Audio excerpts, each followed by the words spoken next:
Hey guys, John here with AccessoryGeeks.com, and what I'm going to go over today is a quick overview of the Motorola Charm that was just recently released to T-Mobile.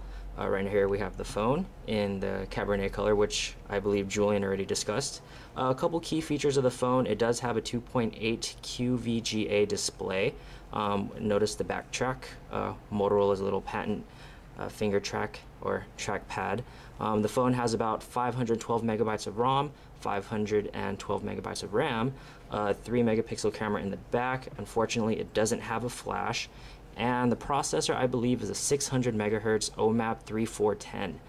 So let's get into the user interface. So let's go ahead and click right here,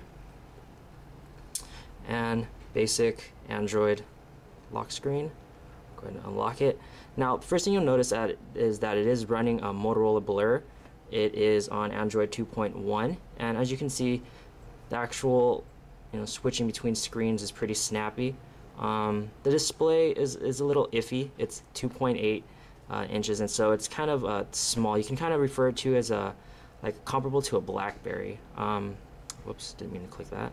Okay, so quick overview of the UI. It's pretty solid. What I do like to use is the feature of the track, or the back track. Kind of makes scrolling a little easier for me without actually pressing any menus on accident or anything of that sort. So let's jump into the menus.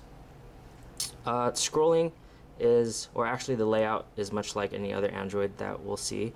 Scrolling is okay. It's not as snappy as it would be in a Droid X or an HTC Evo.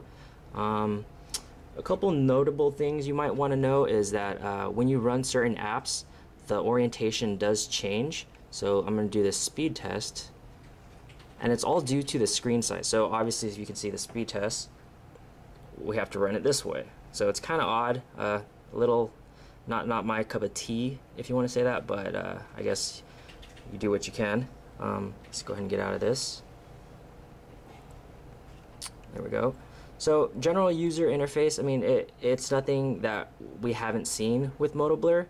I think that's a plus and a negative in a sense. If you love Moto-Blur, then you might love the phone. But for the most of us that do like or do prefer HTC Sense over Moto-Blur, this might be a little disappointing. A couple other key features. Let's see. If you go into here, obviously you have the keyboard slightly raised, so you can see right there. Has a good tactical feel to it. I think Julian did mention it being a little plasticky. Yeah, it's not as solid as a BlackBerry keyboard, but it's still pretty responsive.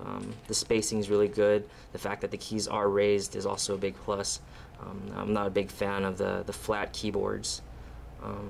Other than that, we have our basic Moto-Blur. We don't have our Facebook or Twitter. I believe we do have a Twitter set up, but we don't have the Blur account, so we don't see all the social networking sites that we can actually put on here. But for the most part, solid UI. Nothing too dramatic, nothing game changing. It's Moto-Blur. Some of us love it, most of us hate it. I guess that's pretty much a wrap up for the Motorola Charm.